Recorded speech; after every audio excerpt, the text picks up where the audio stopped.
after a long day, it is sometimes nice to just go watch a TV show. And so I do wear my blood blockers at some point, but you don't have to, and you're going to be okay. And so recognizing that it's what you do most of the time instead of trying to be perfect all of the time. So you just have to find, even if it's imperfect, what works for you and what you enjoy, because that's going to be what works long term. Most people are not going to move the needle forward by obsessing about a slice of sourdough bread spiked you extra 5 points. Right. Welcome back to the Rooted in Resilience podcast. It is myself, Ashley, and my sister, Sarah, and this is season 2, episode 2. Today, we are going to talk about what we think actually matters when it comes to health. We've been through quite the journey. We've been through every diet fad out there, and it just seems like the health and wellness space is a little toxic right now, and so much of it is very fear-based, and people almost don't make decisions or don't do things to improve their health because they're just overwhelmed with the number of like, don't do this, whatever. So Sarah and I are going to talk about what we believe actually matters when it comes to health. And we're also going to play a fun game of this sounds good, this does not sound good to eat. So Sarah and I have individually just written out 10 random food dishes, and I will say one for Sarah, and then she will just respond immediately with, I think that this sounds good or this doesn't sound good, because I think that's something we've lost with health and wellness is intuition of like what food actually sounds nourishing and good. And so we're going to be practicing that intuition today, and just play. We're going to start there.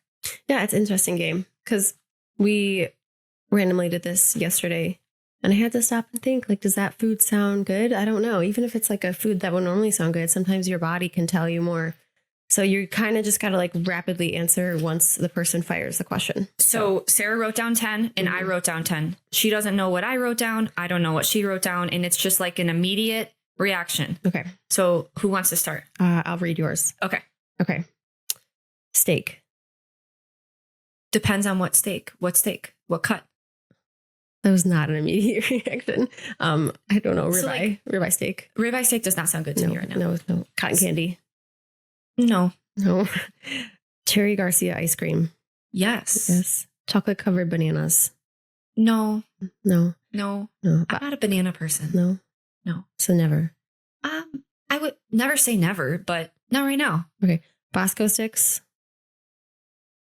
Homemade Bosco sticks, because like those were so greasy. So Bosco sticks are like breadsticks with like a cheese melted in. And the idea of a Bosco stick sounds good, but not as greasy because that's like coated with vegetable oil. But like a homemade sourdough bread loaf with cheese baked in the middle. Yes. Okay. I think we can assume going forward that it's a good version of the food. Okay. Good clarification. Chicken pot pie. Yes. Really? Yes. That sounds very good right now. Scrambled eggs. Yes. Scrambled eggs does sound very good. Strawberry cheesecake. Yes. Ooh. Egg rolls. No. No. Chicken fried rice. No. I'm not really in a rice mood right now. Okay. So from that, my takeaway was, I don't know, you're kind of leaning more into the fruits suddenly. But you still like the cheesy bread. Yeah. The warm, comforting meals like a pot pie, and you're going for eggs. That was my takeaway. Okay. And we are not saying that these are good or bad foods. Oh, no. No. We're just practicing intuition. Yes. Okay. All right. Okay. Because like, how many times are you like, when you're thinking about lunch, most of us in this, I don't know, if you've ever like tracked your food or something, you have your lunch planned. It's not really in that moment what actually sounds good. So like, what if you were able to actually eat what sounds good in that moment? Yeah. Whoa. Right. And I think never mind. We'll get into this. Okay. Are you ready? I'm ready. Burrito. No. No beans. No beans. It's not even like that a bean is bad. No. It just sounds heavy. I get it. A creamy seafood chowder soup. No, not in a seafood mood. Okay, no. Tuna salad. No, I don't understand this one. Our good friend Morgan always makes tuna salad. I don't get it, Morgan. You do you, though. Okay. Chicken breast and broccoli. No. A milkshake. Most likely, yes. I'm not really hungry right now, so this is kind of a hard game, not going to lie. But normally, yes. Okay. Yes. Corn dog. If it was like a summer fest, maybe. Guys, she's feeling the corn dog. Okay, maybe. Actually, now that I think about like what a corn dog tastes like, absolutely. Yes to the corn dog. They're like, it's like a sweet dough, sort of. Yeah. Wait, we got to make that. Yeah, let's make a corn dog. Okay. Because like dipped in ketchup? Mm-hmm. Could do. Using a Nourish brat. Yeah, so sourdough outside, Mm-hmm. a Nourish low PUFA pork bratwurst, maybe, or something. Very good with the stick. Okay. Chia seed pudding. No. Okay. Stuffed baked potato. No. Okay. Too much. Not feeling that. Bread bowl with mushroom cheddar soup. Why did you choose mushroom cheddar? Okay. Bread bowl with the cheddar, broccoli cheddar, mushroom cheddar. I could do a bread bowl. I could do an entire bread bowl. All right. Yes. And last but not least, a Krispy Kreme donut. But assuming I made it. Right? Yeah. Yeah. So like a donut. A donut. Traditional donut. A donut. Okay. That's the end of the game. Okay. But it does sound like you're in a similar vibe of like kind of more warm, comforting, slow cooked. Well, yeah, I guess a quick pineapple. No. So yeah, not really in the fresh fruit, which goes with It's time also of year. February 10th. Yeah. Yeah. Okay. Interesting. Well, that's the game. Well, we're going to try to play a game with every podcast episode. Just make them up as we go, but just kind of keep it fun and exciting. Okay. So the topic of today's podcast is what we believe actually matters. And Sarah wrote down some things. I wrote down some things. And hopefully this discussion and reflection can kind of help you let loose a little bit in terms of pursuing health, because health shouldn't be hard.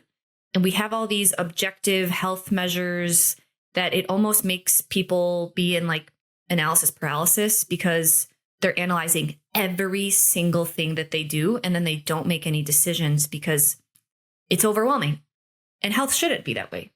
So, well, so much of what you see in the social media space for health, nutrition, all this different stuff is based around some sort of supplement protocol or some sort of very specific diet. And that's almost easy because it's guidelines. You can implement something starting today. You can buy something. You can buy 10 different supplements and take them every single day. And that's pretty easy to implement. And so that is like the 1%. And 99% of the time, I would argue that those extra supplements are not necessary. But I mean, I've been there. Like, I've done so many different protocols all these years trying to figure out what's wrong with me. And, you know, thinking that something as easy as just popping some supplements every morning would help. Sometimes it might help for some people, but it's very contextual. So with that said, some things that we do actually think matters a little bit more than buying supplements and following a very strict diet would be, you want to go? you start. Okay. So I think that the game we played is kind of relevant because it's practicing following your intuition more. And so once you start following a certain diet or taking supplements, first off, you're not even tasting the supplement. So you don't even know like how your body intuitively would have responded to that taste or that nutrient, or but maybe it's a desiccated organ or something. So I know we're fans of all these different supplements sometimes, yes. But at the same time, it kind of bypasses your body's like initial response, like how I initially responded to, I don't know what you asked me, like a corn dog. Yes or no? So like you should have that ability to want something, desire something, or to in that moment not desire something. But when we're following something so specific as diet rules or a protocol, you are getting out of touch with that intuition. Like when you take so many supplements, it bypasses any feedback, right? Right. And then at the end of the day, if you're taking a list of 10 to 15 to 20 supplements, what's actually working? How do you know? You know, It's hard. It's hard. yes. So long story short, I don't think that the nutrition and supplement side of people's health equation is very important. It is important. Sorry. I don't think it is the most important thing, the only thing we should be focusing on. I actually think it's something that you could focus less on and implement these other things. So like I said, following your intuition more, which can be really challenging. That's why games like we played is actually helpful. Yeah. Keep living life. So from my own experience going through a little bit of, the mold journey and all these different things, I allowed those issues, those things I was afraid of or not feeling perfect or feeling like I had some sort of chronic health issue. So identifying with that stopped me from continuing to live my life day to day or even just like look forward to anything. I stopped planning things. My whole day revolved around, researching what was wrong with me or what to try next or what do I need to do right now to set myself up to go have a good night of sleep. So literally my whole day revolves around that. And that's so damaging because you're in a chronic state of fight or flight when you're constantly thinking about what you should be doing, what you need to do, what you can do, what's wrong with you. And that in itself is never going to allow you to heal because you're just constantly pushing up that cortisol, your adrenaline's high, and you're never actually in that rest and relax state in order for your body to heal. And most of us are probably living in that state without even knowing it. Just by identifying with something's wrong with you, you're kind of already sending up a red flag. And so if we were to maybe yes, something might be off, but there's only so much you can do. And in the meantime, you have to keep doing things that make you happy and living out each day to fulfill yourself and to feel a sense of peace and joy at the end of the day. That's going to move you forward more than eating perfectly that day or researching online, what's the symptom stand for. So continuing to live your life in the midst of the struggle is extremely important. And that is something that for me, I found to be one of the most essential parts of my healing journey was to live my life again, to allow myself to live my life. So I wrote down something along those lines that is similar, and it's making sure that you spend some part of your day or week in a creation state. Because as you were saying, like constantly looking things up, trying to figure out what's wrong with you, that's in a consumption state. And so you're consuming so much information inflow. But what about creation? Because at the end of the day, that's what our human species was designed to do, create new beings. And so creation is a very important part. You said create new beings? Human beings. Oh. Like creation, like make babies. But I think that it goes beyond that. But that is fundamentally like the basis of our biology is to create new human beings. But that should be manifested in other areas of your life in order to be in that flow state. Many people try to force that flow state of like, I'm going to sit here and meditate and think and be grateful and reflect. And like, I struggle with that. Like, I'm not able to do that well. Where I'm able to get into that flow state is when I am in a creation mode where I kind of lose sense of time.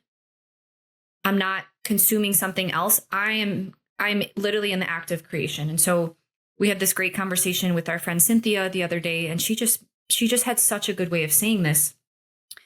If you're focusing on fixing all the holes in the ground, just continuously fixing the holes on the ground to make a flat surface, at the end of the day, you just have ground. You've never built walls or doors or decorations for building the home.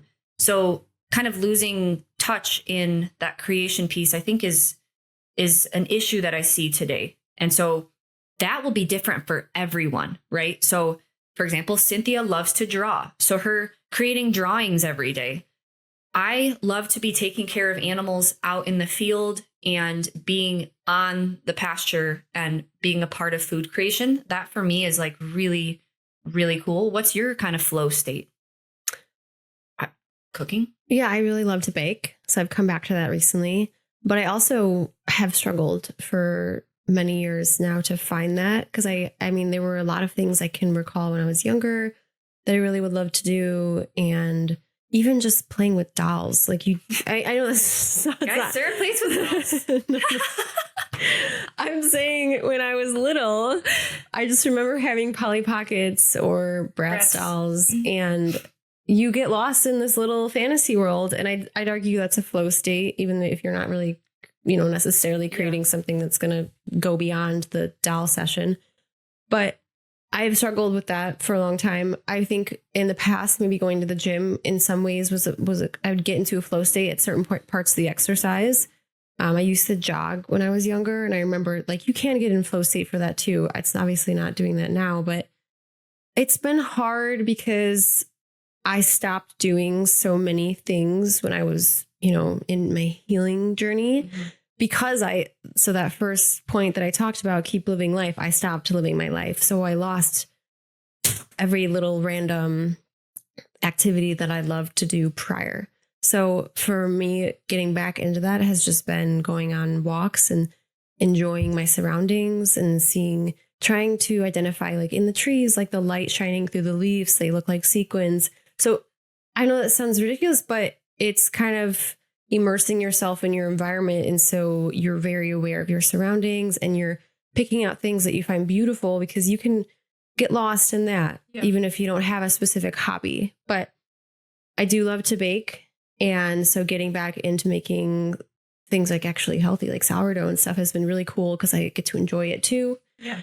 And also I would say Brandon bought me a crochet thing, and I haven't been able to get into a flow state with that because I'm a beginner. Yeah. So it's kind of you're still learning and it's challenging and you're like, man, I'm really bad at this. So you have to get past that initial stage in order to get into that relaxed flow state. You're at peace, calm state, and you're having fun.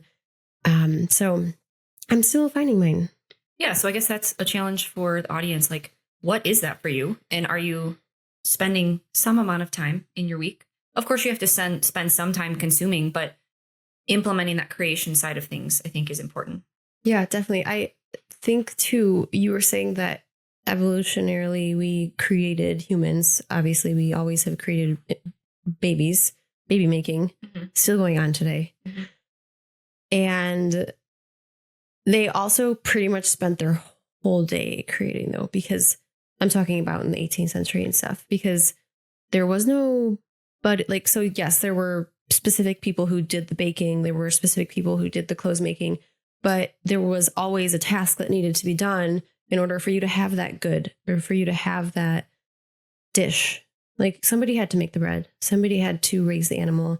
Somebody had to sew the clothes. You know what I'm saying? Yeah. So we live in such an easy access world now that if we have free time, most of us are just sitting there we just grab our phone. Yeah. And that is not creating something. 9 times out of 10, most of us are not going to be making an Instagram reel, which I guess could be creation. That's creation for me. I like that. Creation for you. So yeah, you can be online and still create by making music, by making podcasts. I love making videos. Right. Little videos of the farm. So it's not that it's outside of technology. It's that a lot of people get lost in I don't have anything specific to do in this exact moment, so I'm going to scroll. And then you scroll for a long time. So that is not creation. Yeah. So kind of finding what you could do in that time instead. Yeah. Yeah. Okay. So that was kind of more of a lifestyle thing. And of course, things that we think actually matters is, of course, still food, because none of us would have gotten to this place if we didn't have issues with what we ate. And I think that that's the challenge that many of us face in America is our food system is broken. It's very hard to be healthy in modern America because the convenient options are just not good. And so that does make it challenging. So of course there are food and dietary choices that are important for your health. And so one thing that I wrote down is food sourcing. And with conventional agriculture, so much of like the focus on maximizing yield has produced some items that may not be as good. And it's focused on how quickly can we make this food? How cheaply can we make this food? So I personally do still think that food sourcing is important, because back in the 1700s, back in the 1800s, like their only option was good food. So then they created food from those good food sources. Now we live in a completely different food production state. It's not like not good versus bad. I'd say real food. Real food. Exactly. Yeah. Exactly. Yeah. And so, like, as an example, this is just one example, traditionally prepared bread, sourdough, versus kind of more modern yeast made with vegetable oil and seed oils. Like, I'm going to digest those two bread sources completely differently, personally. So there's just an example for me is like food sourcing for bread or maybe potatoes. What are your thoughts there on the food sourcing? I think it matters for the majority of someone's life. But I also think that there's some people who get so myself personally, it is definitely a priority. And I just live this lifestyle where this real, quote, real food is already incorporated into it. It's pretty easy for me because it's what I do. We grow it. It's what I know. I love it. But there are people who care about eating healthy, but they also love to go out and eat with friends, and they love to enjoy their family meal at Christmas. And you still should be able to do that, even if it's Hawaiian rolls from the grocery store. Like, that's a decision that you have to make for yourself with knowing where you are in your health journey, but also being confident in your body that it can take that. Mm-hmm. Most people can. Mm-hmm. Yes, always people who need to be way more cautious. And I hope you guys know we're not trying to like say you're doing it wrong. You're at a certain stage in your journey. I've been there. I'm just saying that I do think that matters a ton for the day-to-day life. But having relationships and experiences and living your life more and going out and enjoying time with people, and maybe that involves food that's not on your day-to-day normal diet, should be okay for most people if they want to do that. I struggle with this still. So I still struggle with following through with plans that involve going out to other restaurants where it's a little bit more difficult to buy foods that I would want to eat. And there's nothing wrong with that. There's no fault in people who choose to not eat those foods. It just is finding that balance for your personal life that's going to build those relationships and make you feel good about yourself and still allow you to live your life. So I'm still navigating that too. It's hard for me. I really like to find, it's always a goal of mine to find and support good restaurants that serve, at least they're like, oh, we source locally. Like, that's kind of fun for me. I love to do the farm to table thing. I know it's really not the perfect food still. It really probably means nothing at all. But so I always try to find that better option, but I can still enjoy the time with friends and family. When was the last time you went out to eat? So I have an upcoming event. Okay. You do? Yeah. Brandon's parents, Brandon's dad and stepmom went to go out to lunch. So I'm like at first my initial response, and this just comes from years and years of not feeling comfortable going out to eat because I just know too much. Once you know. My initial response was, crap. Like, I don't know. Can they come here? Can we make food? But we live 3 hours apart. It makes more sense to meet in the middle. I still want to enjoy that experience. So I had to check myself and be like, no, like you can find something that is totally acceptable for you and that they'll still enjoy, and that you should just focus on the time you get to spend with them instead. So I always have that check. I always have to check myself. But at the end of the day, that's one meal out of, I don't know, whatever 3 or 4 times 365 is. Like, it is one meal. And if you need to start living your life again and prioritizing relationships, I feel like you should always go with your people. So I completely agree. My biggest struggle with going out to eat is I've put in the work the last couple of years and like really prioritizing saturated fats for all the food that I do consume. And I've like changed the fatty acid composition inside of me. My body now like really negatively reacts to like a seed oil high PUFA intake. I've recognized that for myself. So that is definitely a challenge, navigating food and going out to eat. So that would be definitely a focus for myself when going out to eat, is finding that source where I can still buy. Like, for example, going out to eat for me, I care less about eating a non-organic potato or a 100% grass-fed beef. I care less about that than I do that was soaked in vegetable oil, because I seriously get sick that evening. And maybe that's a resiliency problem for myself, but that's something that I've recognized for going out to eat. Like, I don't care about it. The potato's not organic or whatever, but it's the seed oils for me that, but I guess you're right. It is one day. It's one meal. Yeah. But I mean, I still ask for no seed oils. And that can be navigated. Yeah. Yeah. I say I'm severely allergic to vegetable oil. Can you please cook my food in butter? And usually they use margarine, so it doesn't always work. But okay. I mean, this is clearly something that we're not fully confident in either way right now. It's just something for you in your personal life to navigate. It's hard. Yeah. And know that not going out to eat and going out to eat are both perfectly okay.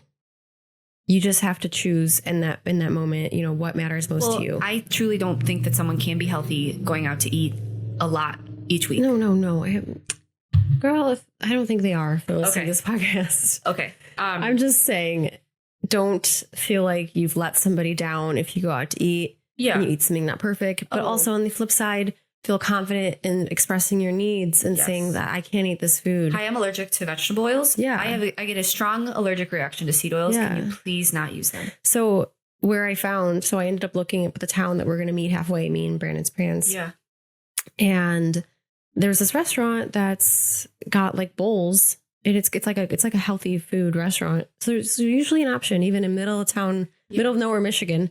And they have bone broth bowls with grass-fed beef and rice noodles. Wow. And so I'm excited, but I imagine that they're going to go and be like, it's just bowls. Like, it's just a bunch of bowl options, but they're understanding in my preferences. And so they let me choose where we go. So I think that's a cool thing. Like, when you are going to go out to eat, take control of it. Like, go find that source. Be the one. Be like, guys, I'm excited about this place because insert. Yes. Always come from a place of joy and excitement. Yes. To want to share that with others instead of a place of fear and orthorexic behavior. Yeah. You just got to flip the narrative for yourself. Yeah. I love bone broth. I love grass-fed meat. I'm so excited. Like, that changes my experience. Great. It changes their perception of me. Yeah. So I know, right? Okay. So next item that I have on what actually matters. And I truthfully do think that the types of fat that you eat really does matter. Like, at the end of the day, that is an important thing. And you guys know my favorite topic is PUFAs, polyunsaturated fatty acids. I really do think a high PUFA diet is not going to be advantageous for someone's health in the long run. What are your thoughts? I thought we weren't talking about food. Oh, I thought we were. No. Well, I mean, we can talk about food, I guess. We were saying that like the nutrition is the 1% and we're talking about the 99% other things. I do agree. Yes, obviously. Oh, our a little bit of a different.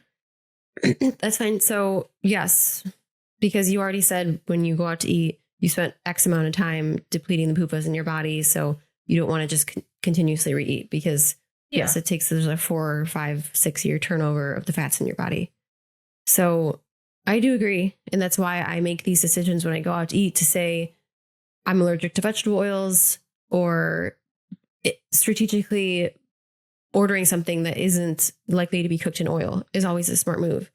So in your day-to-day, though, your nutrition, I think that's like one of the main things that our Nourish store is about is to provide low PUFA foods, which you obviously speak more about. But yeah, that's definitely important. I mean, I think that goes without saying. If you're going to follow a diet of, if we just say the base diet is real food. Yeah. Real food. Yeah. The only PUFAs you're really going to find in that is if you're eating nuts or seafood, seeds, And so we don't really eat those foods. Somebody probably out there is living fine and eating those, but we wouldn't consider in this scenario vegetable oils to be a real food. Right. So I don't even talk about nutrition, including that's fake foods. That's the tough thing is like, audience, listener, you, like, we're all in this space of like, health is real food, but unfortunately, the current food system like isn't really that way. No, it's a lot of remaking foods like cheese to be dairy free or etc. So if you can't, like, for an example, if you can't tolerate dairy right now, you could do a ton of other things to have the experience of dairy without bringing in a heavily processed fake food. Yeah. You could opt for more of the coconut style desserts, coconut cream, coconut milk. You could even prep, I don't know, I guess they do like they do macadamia milks and stuff without all the gums. That's sure, like if that suits your fancy. But what we talk about when we talk about nutrition, which is why I don't even like arguing about it anymore, because I'm not willing to accept that all of these like Frankenfoods are even up for discussion. Like, why are they even in cabinets and fridges? Right. That's just not food. Yeah. So why are the people who talk about real food even arguing about it anymore? Like, oh, no bananas or okay, fair, but I still only chicken, no beef. Like those idiotic statements that are like, that is so specific to you that it applies to no one else, and it's silly. Yeah. But I do think that if someone was still struggling with, metabolic problems, not being able to lose weight, like just being in a low thyroid state, low body temperatures, I do think that paying attention to the types of fat that you are regularly consuming and prioritizing more saturated fat, I think that is important. I'm not saying it's not important. Okay, that's one thing that I had written down. So prioritizing, dairy fats are very highly saturated, Mm-hmm. coconut oil, beef tallow, ghee, and when consuming chicken and pork products, not going heavy on fatty cuts for those when they are fed a very PUFA-based diet, which is the unfortunate reality of the conventional agriculture system. And then a plug for our co-op, Nourish. That is the goal with our Nourish cooperative. Like, we weren't happy with the food option, so we are trying to create an alternative food system where eating more ancestrally consistent, lower PUFA diets is easier. And so paying attention to the types of fat you're consuming, I think that actually is important when it comes to health. Definitely. Okay. Oh, girl, I am that was not on my disagreeing. List. All right, you're up. Okay. So I do agree. But if we were to have like an episode about nutrition, that would be on that one. Yeah. And I thought this wasn't. So I didn't get the memo. We'll have a little combination. Okay, a combo. So I think we kind of covered a lot of mine. But another one was allowing yourself not to be perfect. So there's like this, there's a lot of different communities on social media, and there's like the crunchy health people, and then there's, I don't know, whatever group you identify with, tons of them. Mm-hmm. And there's like standards to be part of that group. And I'm not sure because I come from the standpoint of we are creators. So we do create content and we share with others. Hi, I'm an influencer. But not really. No. So I'm coming from this standpoint. So maybe I'm just being kind of like hyper observant, and I'm trying to put myself in the shoes of the observer. Mm-hmm. But I feel like if you don't do everything right, you kind of are left, like there's a sense of shame, or like there's a sense of, well, I failed today. Yeah, like it's 100% or nothing, instead of like realizing if you put 85% in all these years, like you're going to be way better off than 100% for 3 months, but then 0% because you just couldn't do it anymore. And so allowing yourself not to be perfect, if that means that you watch TV after the sun went down. I do it. Hello. I do it. Like, I don't always wear my blue light blockers, and I watch TV. So I do wear my blue light blockers. I wear them around like 8 p.m. just because it's habit. I like to, it's part of my routine. But we watch TV right after the sun goes down. Oh my gosh. So there was a point in time, and this is coming from somebody who was doing all of these different circadian things to fix my sleep. So I had this goal. I knew how, like, I'm not denying that circadian health and paying attention to your light is incredibly helpful for regulating your system, all your hormone production, and for getting good sleep. It is over time. But I drove myself crazy in trying to be perfect with it. And that's the stress of, it's like it's a similar example to the food, like not going to X event because it's past your bedtime, or it's past when the sun went down. There's going to be too many lights. Not going to a Christmas tree lighting because the sun went down earlier in the winter and the lights are too bright. Those, like, you just missed out on so many different experiences. I ate dinner late last night. Gosh dang it. Past when the sun went down. Right. And I mean, that's a whole other thing, is eating. Ashley keeps going back to eating. I'm just kidding. And I drove myself crazy trying to follow these very strict rules when in reality, it's okay. Like, to live your life and have an experience and to relax and watch a show with a loved one or something like that. I mean, not everybody watches TV, and wow, those people who don't, like, you guys are... I watch TV. Impressive. But I mean, after a long day, it is sometimes nice to just go watch a TV show. And so I do wear my blue light blockers at some point, but you don't have to, and you're going to be okay. And so recognizing that it's what you do most of the time, instead of trying to be perfect all of the time, is extremely important. And it's also equally as important to internalize that and let it go. So, like, don't let this little nagging voice in the back of your head take you out of the present moment and enjoying whatever it is, because you're not following this health influencer's exact what I did today, or, what the perfect circadian day looks like, etc. Because life happens. Obviously, I do think, like, there are better alternatives. We should be lighting fires. We should be having campfires, blah, blah, blah. Like, that's great. That's natural lighting. But most people have other people in their life who don't have the same standards or priorities or beliefs. And you shouldn't just shut those people out. So allowing yourself to not be perfect when you're with other people and having experiences, I feel like, is really important. Again, it kind of goes back to what I said about keep living life. But yeah, find that middle ground for you. So maybe you do watch a show, maybe you wear your blue light blockers. So, like, whatever works for you, be okay with it, even if it's not perfect. Because I watch TV going up to bed with my blue light blockers on, and I sleep 8 hours through the night. So, like, that is, I found, is so stress relieving to me. Yeah. That it is definitely worth it. Like, being in a stressed out state all day long, forgetting about breakfast and lunch, and being stressed out during the day like that, that's going to have a much bigger impact on bad sleep than watching a show that relaxes you before bed. So, like, realizing what is actually important and mastering those basics. Yeah. Yeah. Like, I would have a laughable night routine to, like, a health person at this point. I mean, I have a TV in my room. Granted, I have it on, like, the most horrible settings. Brandon hates it. It's on, like, dark sepia nighttime. So, like, the screen's, like, orange. And I don't have the volume on. I just have the words. So I'm kind of like reading a book with my blue light blockers on in bed, and I have, like, the covers all around me. So, like, I'm doing my best, but I love to be able to just get lost in, like, Parks and Recreation, the show, or The Office, or something funny.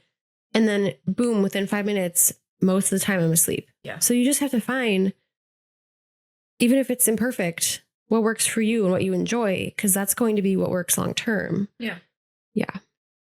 Okay. So the next thing on my list, it involves food. What actually matters is to not isolate the body in different parts, and instead see the body as a system where everything works together, because that is a very freeing mindset where you stop feeling bad about yourself. So just as an example, like someone saying, I have horrible gut health. That has a very, like, negative, like, oh, I'm never going to fix it because I've just got a really bad gut. When in reality, when you realize, like, the metabolic state of the body impacts how much energy is used for digestion. So if your body is better at producing energy and it can expend more energy for digestion, that will improve your gut health. So you improve the metabolic state of your body, and that improves the function of the various systems inside the body.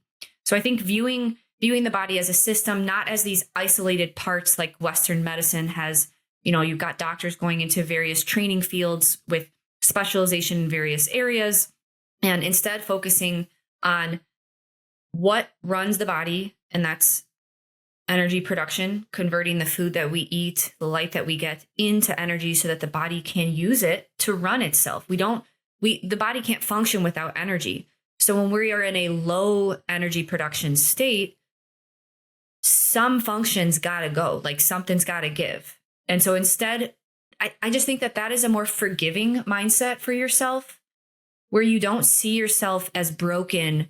You're just slightly out of balance, and you can boost your energy production. It's also, I think, a way to actually move the lever more in your health. Because when you get so focused on gut health and you're on these like 10 to 15 supplement protocols, like 8 to 12 month gut healing protocol, but then when you take a step back and realize, hey, the gut lining cells actually regenerate in 3 days, so I should be able to improve my gut health much quicker than that. Focusing on like how the body actually functions as a system, I think can be freeing and kind of allow you to kind of let go of trying to isolate and be in control of various parts of your body. Definitely. Yeah. Yeah. That's kind of so symptoms. It's like when somebody has a symptom, they really go hard on Google looking that symptom up. I mean, symptoms are our body talking to us, right? So they're helpful, but you can't just decide that the symptom of the psoriasis on your elbow is an elbow problem, Yes. So, or like is a problem with just like, it's just the skin. There's, for some reason, is it reacting? It's definitely a whole body. Something's off. And so I get what you're saying is like, let's fix the energy production. Let's fix the metabolism so every single system can operate how it should. And at that point, maybe after we get out of the hypothyroid state, we can target, there is an overgrowth. There is something else going on. We need to target that specifically. But you have to cover the basics first. This is what I'm understanding you're saying. So like get out of the hypothyroid state first, get energy production up. And then and a lot of those things will fix itself. Definitely. That was my experience. Like if someone has bad gut health and they're like, I gotta kill this overgrowth, kill the overgrowth, and avoid all these foods that cause triggers. And so they're in a very kill restrictive mindset and their symptoms go away.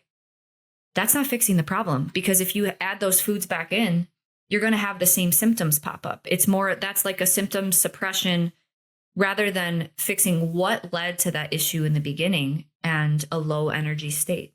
So that I think that is actually something that matters and is important for health. Definitely. Yeah. Yeah.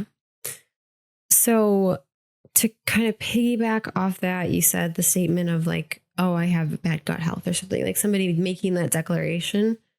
And so I think what matters is your mindset and doing brain retraining. So changing the narrative for yourself as opposed to saying like, oh, I have bad gut health. You literally need to stop saying that, pretty much. Like, not that you need to ignore that something's off, but you have to start believing that nothing's wrong with you first in order for your body to follow. So there are people who I know, there's this app called like Nerva or something, and it's this huge study on people with IBS. And they do meditations or brain retrainings specific to the gut and IBS. And a lot of people actually find that they no longer have the irritable bowel symptoms any longer because power of belief. Yeah. Oh, they got to this point over time that they were probably creating it for themselves, because maybe in the past something was triggering, or maybe, somebody's been constipated for all this time. You can actually just think yourself into a state. And once you believe it, like, you will lose the function and the connection between the brain and the body. And I'm not saying that it's all in the head. Like, there are very real times when somebody has a reason that they're constipated or a reason that they have IBS symptoms or diarrhea, whatever it is, literally any symptom. But that does not mean that you should not work on your belief system around it and what you're thinking day to day. And I think so from my experience doing brain rewiring or brain retraining, you actually do need to get to a point where you stop talking about it. So you might have this list of symptoms and you should no longer let that be part of your identity first and foremost. So like if you are somebody who has IBS, you no longer keep telling yourself you have IBS. Instead, you obviously eat in a way that helps you and you move towards getting your energy production up. You're still doing all the healthy things, but you're also now changing the narrative in your brain. You're seeing yourself going to the bathroom with a full, complete formed bowel movement. So like you're doing meditations on this. You're trying to rewire your brain to see yourself in the digestive state that you want to be in. And a lot of times once the brain sees this and thinks this, the body follows. So I do, from my personal experience, believe that brain retraining and correcting the mindset is actually one of the most important things that anybody with a chronic illness could do, because the identification with chronic illness implies that you are never getting better. And you have to shake that off first to allow space for your body to actually start to heal. So, you know, the saying, you are a combination of the 5 people you spend the most amount of time with. Mm-hmm. I think that actually needs to be changed given social media and modern technology. You are the combination of the 5 people that you listen to the most. And so to piggyback off that, I think someone can do a lot of that personal work, but if they're still following someone that's telling them these messages every day that are kind of toxic in terms of identifying as I'm broken or I have a problem, that can just kind of revert you back. And so being really careful with our time and attention is limited, right? And paying attention to who is getting that time and attention, not just in your personal life, but on social media now too. So like you are the combination of the 5 people you listen to and talk to the most. And for a lot of people, that's who you listen to on podcasts, who you're scrolling on Instagram Reels, YouTube videos, things like that. So really paying attention to, hey, is this individual bringing toxicity or fear in my life? Or is this individual empowering me to make better decisions, not based on fear, based on actually mastering the basics, pursuing joy and passion? So I haven't personally done as much brain retraining as you, but I am very cautious of who I am listening to on social media. And I think that this entire conversation of what actually matters is a result of Sarah and I taking a break from posting on social media, because I personally started to just get really fed up with the health and wellness space being somewhat toxic driven. And then talking to people in our Instagram message chat and realizing there's a lot of food fear and life fear. Mm-hmm. How did we get to this place? And we don't want to, as we talked about in episode 1, like, we don't want to be a part of that. I want to be more of like, yes, there are certain things that matter, like what you eat is important, but here's why in terms of like an empowerment and passion and joy message. So maybe has that helped you? For example, going through SIRS, mold toxicity, you did your own brain retraining, but then how do you balance then learning from others in the space without really identifying as having that condition? Well, so some brain retraining I did, like 3 or 4 years ago, I started with DNRS, dynamic neural retraining, something. DNRS was the first one I did. Liked it, didn't love it. And then more recently, within the last year or 2, I did something called the Primal Blueprint. So these are all things you can look up online. They're just brain retraining programs, basically, virtual. There's also tapping. Tapping is another way you can work on brain retraining. So the Tapping Solution is an app, or our friend Teresa has Tapping with Tea. So there's some resources for you if you think that this applies to you. And to answer your question, yes, you need to selectively think about who you're engaging with, what media you're seeing, what you're consuming, as we talked about. And there gets to a point too where, let's say you're dealing with mold exposure and you're following multiple accounts that talk about mold exposure and detoxing mold and all these different things that are in theory supposed to be very helpful. But every time you open your phone, you're getting scared and you're triggered and you're seeing, oh my God, I haven't checked inside my laundry machine, or like, oh, I'm not using that supplement. I'm probably not binding efficiently. Like, there's going to be so many different things that you suddenly think that you're not doing right. And so my advice for somebody like that is to find somebody you trust that can take over your, let's say you seriously do have mold toxicity and you're living in mold. Like, you need to figure that out. You're not going to thrive in an environment that's not healthy or natural. So finding one person that you can trust, and I'm not saying this has to be like a super expensive naturopathic doctor. The person I trust she does do naturopathic stuff to some degree, but she's also a doctor, and she handles my SIRS, Dr. Peg. I put my trust fully into her to handle that SIRS, and I disconnected from everybody else that was talking about it on social media, because a lot of that is not specific to you. And it's unnecessary continual research that you don't even realize you're engaging in. And so every single day that you log on to social media, you're going to see more and more things that you're not doing yet, or that you need to be doing or checking for, or so-and-so supplement protocol healed them. And that's not really helping you. So you just need that one person that you trust that can actually take you from point A to point B. And in that time in between, do everything else we're talking about. Do the brain retraining, keep living your life, find other hobbies, get outside more. Cook real food. Enjoy your food. So don't be so darn restrictive because you feel like you have to be. So yeah, like for example, I exposed to mold, had, mold in my body, all the associated bacteria, etc.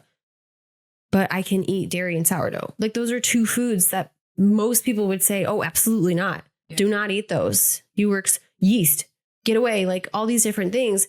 But I've found for myself that I enjoy them so much and I do so well with them. So why would I cut them out? I'm healing. Like, I'm at point B now. So don't just follow something because it's something that you see online. If you are dealing with something serious, you do need to reach out and get direct help for that. And that is your one person. Yeah. So everything else, you do not listen to other random things online, and you start living your life. Because I think that when you are so like tuned into a community and one person says one thing and you implement that, and then another person says another thing and you implement that, and then you implement this and implement this and implement this, you're doing too many things at one time, and you actually aren't giving your body like the space it needs to heal. And you can kind of get lost in this constant fix, heal state. Mm-hmm. And 2 years from now, you could potentially be at a worse spot. Yeah. Whereas if you were to just kind of do one thing, like master and change one thing in your life, you're going to be at a better place. Yeah. It is.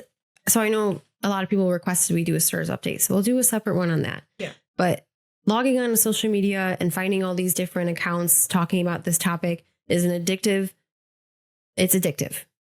And that is going to push you into the fight or flight state. And you're not going to heal in that state. So find accounts that provide inspiration and joy. If you're going to engage in social media, that's our biggest tip is, find that one person you can trust. And then everybody else needs to just go away for now. Yeah. You don't need all those different voices. It's not natural. No. Like, so something that there's one town healer in the past, right? Like, there's one healer, you listen to them, they come up with your herbal thing. Yeah. And then you carry on with your life, or you stay in bed, like literally you stay in bed. Yeah. So yeah, gosh, it's hard to heal in today's day and age. It is.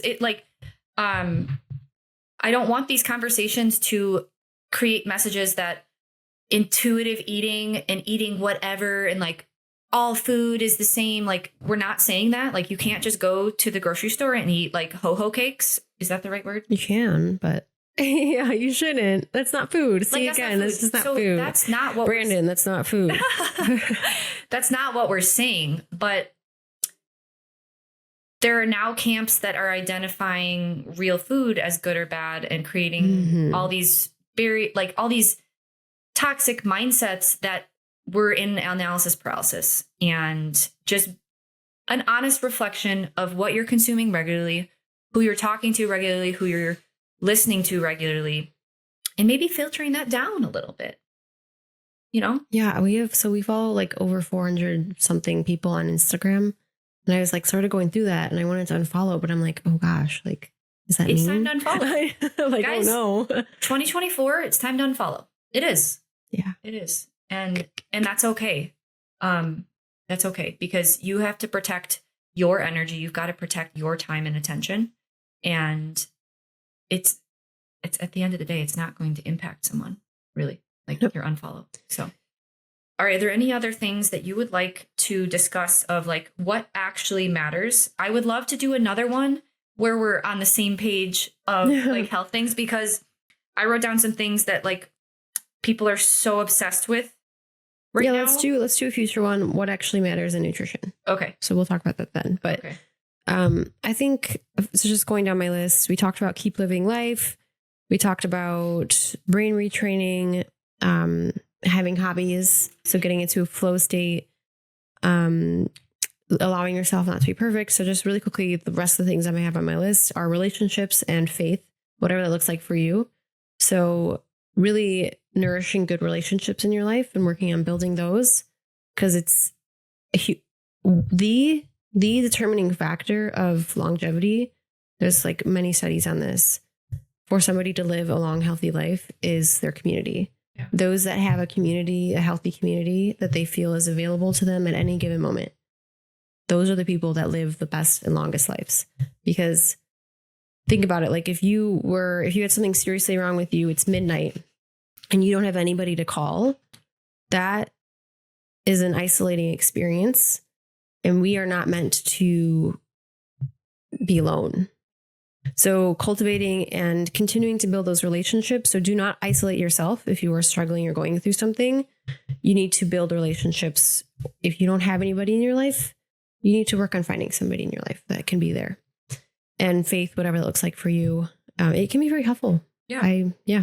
We grew up at one point in my life. I was like, I'm atheist. And I didn't even really fully understand what that meant. It just, at that time, whether that was middle school or high school, I just thought maybe it would be edgy to call myself an atheist. But now that I'm like doubling down on everything in my life, what do I want my kids to believe in the future? I think it's so important to know and have faith that there is something greater out there and that there is something that's taking care of you. Yeah. And so I think finding that in a time of healing can be incredibly helpful. Being in the present moment. Mm-hmm. So not always scanning, ruminating, thinking about what's wrong. But I think that that's where implementing those creation tasks, like whatever activity that is for you, whether that's making music, singing, drawing, taking care of an animal, those are moments where you're in the present moment and you're not forcing it. Right. You're in a flow state. You might have to force it in the beginning. Right. Yeah. But I think, yeah. And my last one was the basics, which in that way I meant movement, basic movement if you can, getting outside, walking. And then if you're going to engage in some exercise, a lot of people need, if you don't already have a base of muscle mass. And so building that base of muscle mass, however, wow, my S is muscle mass. It's hard to say that. Building a base of muscle, which is incredibly pro-metabolic, and makes you a stronger, more resilient human with life extension benefits up to a certain point, is important. It is important. And so finding that activity that you can start to get those muscles firing would be a priority in my personal what matters most list. But notice, as we conclude here, notice some things that we didn't bring up. obsession of blood sugar. I think that right. is a very toxic thing right now with the widespread use of blood sugar monitors. This is creating so much fear. And so things that I don't really think move the needle forward as much is this obsession of being perfect, or how your blood sugar response is right after a meal, or things like that. So yeah. So hyper fixation on blood sugar regulation when you don't even know if you have, like, basically somebody else's Instagram telling you that you're going to be pre-diabetic if you don't. We shouldn't have flatline blood sugar. That's not normal. So yeah, I agree. The purpose of eating is to raise our blood sugar. That goes along with who you're following. And if you're following people who are making you afraid to eat a single carb. Are there people out there that have blood sugar issues?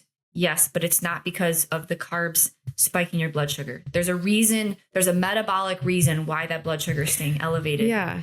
But most people are not going to move the needle forward by obsessing about a slice of sourdough bread spiked you extra 5 points. Right. Yeah. Yeah. And instead, live your life, build muscle, go on a walk, belly laugh, cook the food you enjoy, eat it, and then go on a walk. Like, that act of living and enjoying and experiencing will lower your blood sugar. Most people's blood sugars are elevated chronically because they're in a hyper stress state. That can also elevate your blood sugar. And eating high PUFA. Okay, so but I don't disagree with you. I'm just saying, elevated cortisol. The act of obsessing over it in itself is not doing you any good. Because think of what happens when you are waiting for the result of a test, right? You're stressed, you're tense. So like you're waiting for the result and stressed out in that process. So I guess, it can be helpful for some people though, for sure. But don't always think everything that you see online is for you. So yeah, having that filter. Yeah. Another thing would be just recent trends we've seen. I guess we kind of already talked about obsessing over like light exposure. It doesn't matter. Yeah. It's another thing that matters, but don't let it cause more stress than what it needs to. Like if you ate an apple that was grown in Washington and you live in... Oh, that's out of season food. Right. It's okay. Like, yeah. Yeah. Oh, yeah. So don't... Yes, the new up and coming trend is the circadian... What is it called? It's like their circadian focus. Only eat what's available. Which I like. It's, again, really good information. Yeah. But take what you can from it and then leave the rest. Yeah. And don't let it stress you out, because if you still want to put bananas in your kids' smoothies in January, you can, because we live in a world where that's available to us. So we're actually, we were talking about this the other day, for many, many years, 18th century even, they traded across the sea.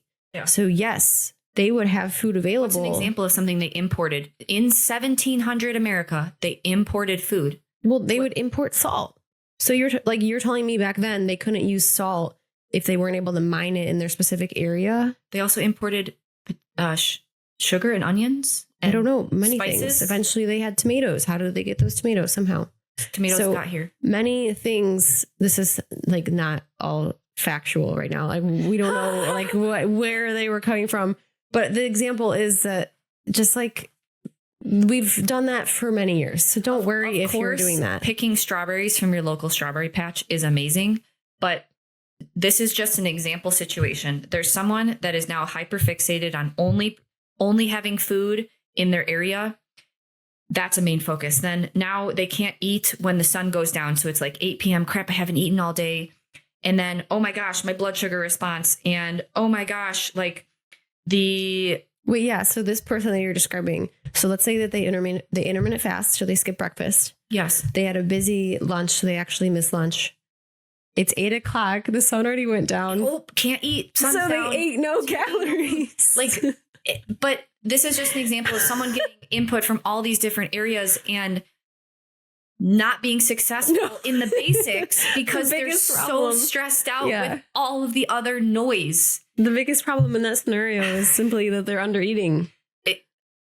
That's going to kill you before anything else will. Yes, exactly. Is just chronically malnourished, under energized, underfueled, your body is going to eat away its muscle tissue. Yeah. And that is the onset of a lot of chronic illness, is just letting your body waste away and being in this high cortisol state.